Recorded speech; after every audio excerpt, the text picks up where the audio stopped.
اچھا سورہ النحل 16 120 اینڈ 121 آیت، پہلے 120 میں پڑھ رہا ہوں. ان ابراہیم کان امۃ قانتا للہ حنیفا ولم یکن من المشرکین. بے شک ابراہیم ایک امت تھا اللہ کے لیے سچا پرہیزگار، وہ ہرگز شرک کرنے والوں میں سے نہیں تھا. اب یہاں جو ہے آپ کو یہ سمجھنا ہے کہ یہاں لکھا ہوا ہے بے شک ابراہیم علیہ السلام امت تھے. آپ نے سنا ہے آج کل مسلمانوں کی امت کا لفظ تو سنتے آ رہے ہیں نا. یہاں اللہ تعالیٰ ابراہیم علیہ السلام اکیلے ہیں، واحد، ان کو امت کہہ رہا ہے. وہ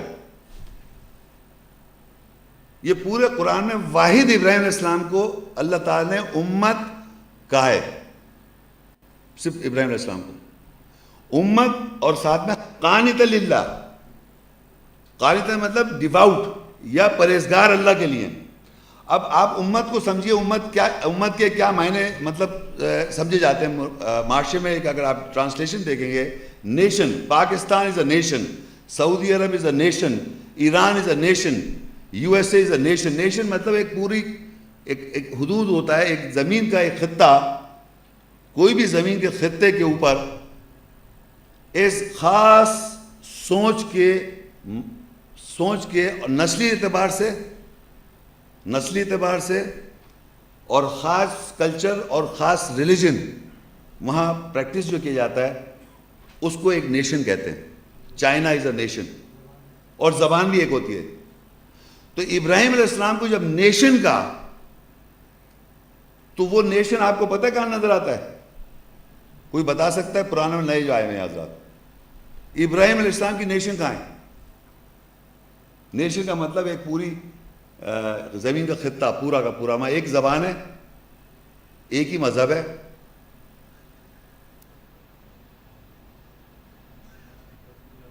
جی صحیح ہے. مکہ وہ ایک خطہ ہے جہاں پر عرب ایک ہی زبان بولتے ہیں، ایک ہی مذہب ہے. کیوں؟ مسجد حرام میں مقام ابراہیم ہے، اور وہ کہتے ہیں میں ربنا انی اسکنت من ذریتی بواد غیر ذی زرع عند بیتک المحرم، میں اپنی ذریت کو ٹھہرایا جا رہا ہوں تیرے پاک گھر کے پاس. وہ قرآن کی ایک اندر آیت آئے گی. تو ابراہیم علیہ السلام اللہ کے گھر میں مسجد حرام میں مقام ابراہیم ہے ان کا. تو وہ اس کی وجہ سے پتہ چلا مکہ کے اندر تھے وہ. اور پھر وہ کہتے ہیں میں اپنی آف سپرنگس کو ٹھہرا کے جا رہا ہوں تیرے پاک گھر کے پاس، اس غیر وادی جہاں کوئی چیز اگتی نہیں ہے. تو وہ ساری ذریت وہاں ٹھہری، آف سپرنگس. اچھا پھر وہی کانسیپٹ اب آپ سمجھیں کہ وہ بیسک کانسیپٹ یہ بنا کہ ابراہیم علیہ السلام ایک زبان کیا ہو گئی؟ عربی. مذہب کیا ہو گیا؟ ملہ ابراہیم. اور اللہ کا فیصلہ کیا ہو گیا؟ سلامتی اسلام. اللہ کا دین فیصلہ سلامتی اسلام ہے. تو فیصلہ وہ ہے.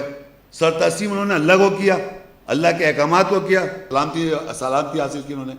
تو مذہب جو ہے وہ ابراہیم علیہ السلام کا ہو گیا. اس کو اللہ تعالیٰ یعنی اللہ کے لیے وہ قانتا للہ حنیفہ. تو اس کانٹیکسٹ میں آپ دیکھیں کہ وہ ایک امت ہے. اب آپ اس امت کو اٹھا کے کہیں بھی لے جائیں، وہاں تو ہے ہی، مکہ تو کنفرم ہو گیا. اب یہ جو نیشن بناتے ہیں اسلامک نیشن، تو وہاں ایسا ہے کیا؟ پاکستان کو لے لیں، ایران کو لے لیں، عراق کو لے لیں، تو وہاں دیکھیے ڈویژنز ہیں. تو وہ جو ابراہیم علیہ السلام کے فالوورز ہیں وہ کہیں پر بھی ہو سکتے ہیں. ایک تو مکہ تو ایک اپنی جگہ ہو گیا، لیکن نیشن تو ہر جگہ بن جائے گی. اب میں یہاں ہوں، ایک چائنا میں ہے، ایک رشیا میں ہے، ایک امریکہ میں ہے، اور کہیں بھی. اب جناب پوری ورلڈ میں آپ دیکھ لیں، جو ایک سوچ کے مالک اگر کہیں ایگزسٹ کر رہے ہیں تو وہ ایک نیشن بن جاتی ہے. وہ ایک ہی زبان ہے، سمجھ رہے؟ وہ ایک ہی زبان قرآن کی زبان ہے. قرآن کی آیت کی روح کو سمجھنا ہے، اس کو ایگزیکٹلی سیم سملر انڈرسٹینڈنگ ہے. اور کہیں بھی آپ رہتے ہو، وہ عربی لازمی ہے اس کے اندر بیچ میں شامل، جو قرآن ہے وہ اللہ کی کتاب ہے. تو اس طرح میں بتا رہا ہوں، ایک تو مکہ ہے ایریا، اور پھر ایک اس کو آپ بڑے لیول پہ نیشن بنا سکتے ہیں، ابراہیم علیہ السلام کا نیشن. یعنی ہم یہ کہہ سکتے ہیں جیسے پاکستان ایک نیشن ہے، اس طرح ابراہیم علیہ السلام کی نیشن ہے. کسی بھی خطے مکہ کو کہہ سکتے ہیں ابراہیم علیہ السلام کی نیشن, یہ امت ہے ابراہیم علیہ السلام, اور یہ صرف انہی کے نام کے ساتھ ہے.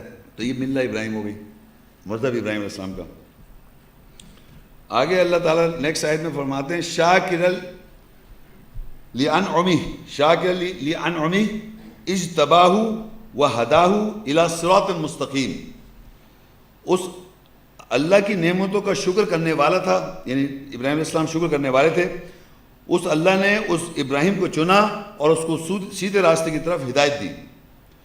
اس آیت میں لکھا ہے کہ ابراہیم علیہ السلام شکر کرنے والے تھے. جو نعمتیں ان کو دی گئیں, جو بھی نعمت دی گئی اس کا وہ شکر کرتے تھے. دیکھیے یہ ملت آپ سمجھ رہے ہیں, یہ سب چیزیں میں پڑھ رہا ہوں, آپ کو یہ سمجھنا ہے کہ مجھے بھی یہی کرنا ہے. یعنی آپ کو بھی شکر کرنا ہے ان نعمتوں کا جو اللہ نے آپ کو دی. جو کچھ میں پڑھتا جا رہا ہوں, اور اللہ کہتا ہے ہم نے اس کو ہدایت دی صراط مستقیم, اور سیدھے راستے کی ان کو ہدایت دی. اب صراط مستقیم کیا ہے وہ ایک الگ موضوع ہے, کون کون سی آیتوں سے صراط مستقیم پتہ چلتا ہے. مگر فی الحال آپ یہ سمجھ لیں کہ شکر کرنا ہے ان نعمت کو جو اللہ آپ کو دیتا ہے. وہ ہمارے ساتھ یہ ایک آیت ہے ان مع العسر یسرا, بے شک مشکل کے ساتھ آسانی ہے. اب ہوتا کیا ہے, انسان مشکلات تو سامنے رکھتا ہے, آسانی بھولتا جاتا ہے. وہ تو آرام سے, جیسے وہ تو آرام کو آسانی تو آپ لے لیا آپ نے آرام سے, اور کہہ لیں آج کل یہ میری زندگی یہ مشکل آئی بھی ہے. اللہ کہہ رہے ہیں ان مع العسر یسرا, مشکل کے ساتھ یہ آسانی بھی ہے. اس آسانی کو آدمی نہیں رکھ رہا, اس کا شکر نہیں کر رہا. اس مشکل کے ساتھ جو آسانی کر رکھی ہے اللہ تعالیٰ نے, اس کو یاد نہیں رکھتا ہے. مشکلات ہر وقت بیان کیا جاتا ہے اللہ کے ساتھ بھی, کہ مشکلات اپنی زندگی جو مشکلات ہے وہ بیان کر رہا ہے, اور آسانی جو ساتھ ساتھ اللہ کرتا جا رہا ہے وہ آپ جانتے ہی نہیں ہیں. تو یہ اسی طرح یہاں پر بھی کہ آپ کو کنٹینیوس یاد رکھنا ہے کہ مشکل کے ساتھ آسانی کیا ہے. پھر سورہ النحل 16 اس کی 122 آیا, وَآتَيْنَاهُ فِي الدُّنْيَا حَسَنَةً وَإِنَّهُ فِي الْآخِرَةِ لَمِنَ الصَّالِحِينَ. ہم نے اسے دنیا میں اچھا دیا اور بے شک وہ آخرت میں ضرور صحیح کرنے والوں میں سے ہوگا. اب اللہ تعالیٰ نے بتایا کہ ابراہیم علیہ السلام کو اس دنیا میں اچھی زندگی دی.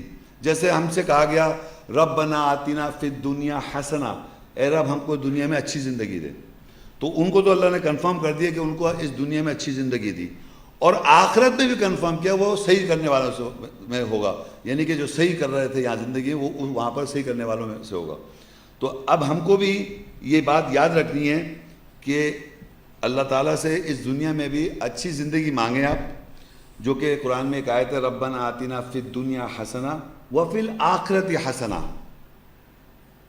وقنا عذاب النار. اس دنیا میں اچھی زندگی دے اور آخرت کی زندگی وہ مانگ لیں آپ. ہماری ویڈیو کو ضرور لائک کیجیے اور محمد شیخ کے چینل کو سبسکرائب کیجیے. گھنٹی کے آئیکن کو کلک کیجیے تاکہ آپ کو ہماری آنے والی ویڈیوز کی بر وقت نوٹیفیکیشنز ملتی رہیں.